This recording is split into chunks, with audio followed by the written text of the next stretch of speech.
Olá, amados, graça e paz, aqui o irmão Fábio Gomes. O Senhor é aquele que nos justifica, assim como sabe entre aqueles que negam a si mesmo e carregue a sua cruz, assim como a palavra diz que carregue os fardos pesados uns dos outros.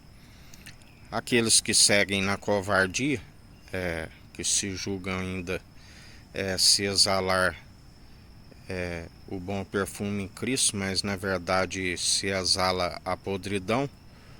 A palavra diz que, segundo o próprio Senhor, o cega uma escama em seus olhos, aonde o Deus desta era perversa cegou, para que creia em suas mentiras e continue sujando-se mais ainda e exale as narinas do Senhor, a ponto do Senhor os vomitar.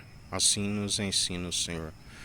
Por isso nós não justificamos a si mesmo e tampouco nos declaramos a nossa própria benignidade, mas antes damos honra e glória àquele que é o elo da perfeição, o perfumista, aquele que é a, a essência pura, que nos ensina que jamais deixe uma mosca cair num guento, caso contrário, estragará toda a essência. Assim, um pouco de estutice. Também ele nos ensina: jamais responda ao tolo segundo a sua tolice antes que se torne outro, assim como jamais o responda antes que ele pense que tenha sabedoria.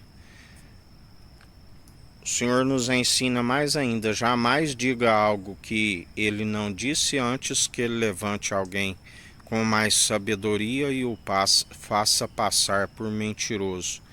A testemunha fraudulenta não ficará impune, assim nos ensina o Senhor.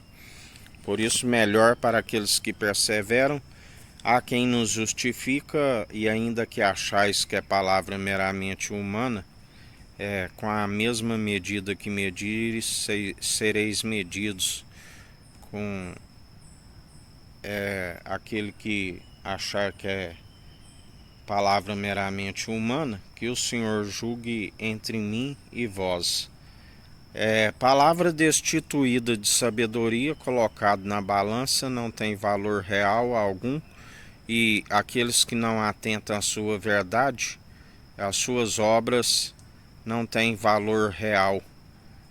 E nós, por perseverarmos segundo a fé, as obras que são pesadas daquele que é o elo da perfeição. Lógico que não somos insensatos, porque na verdade, se não permanecermos sendo seus imitadores, como aperfeiçoamos a nossa fé? Uma vez que a fé é aperfeiçoada pelas obras, porque ninguém pode dizer que um tem a fé e o outro as obras. Me mostra as suas obras sem fé, que lhe mostrarei as minhas obras através da fé. Se tiveres fé do tamanho de um grão de mostarda e disser-te a este monte, lança-te ao mar, assim sucederá, mas te ensinarei um dom excelente e supremo, porque todos os dons cessarão, mas o amor verdadeiro e eterno, aquele que é o sacerdócio real e santo da ordem de Melquisedeque, rei de Salém, rei de justiça e de luz, Cristo Jesus, o amor verdadeiro, a forma que deve operar os dons irrevogáveis, ainda que falasse a língua dos homens e dos anjos, sem amor é como um prato que tina, um sino que ecoa, ainda que venda tudo que tens e doe aos pobres, ainda que oferte o próprio corpo para ser queimado, ainda nada resolve se não for segundo aquele que é fiel, mesmo porque aqueles que ainda têm os dons irrevogáveis, mas se estão no lamaçal, retrocederam e opera segundo a lei, e a lei é ira e indignação para aqueles que rejeitam a graça, assim nos diz o Senhor.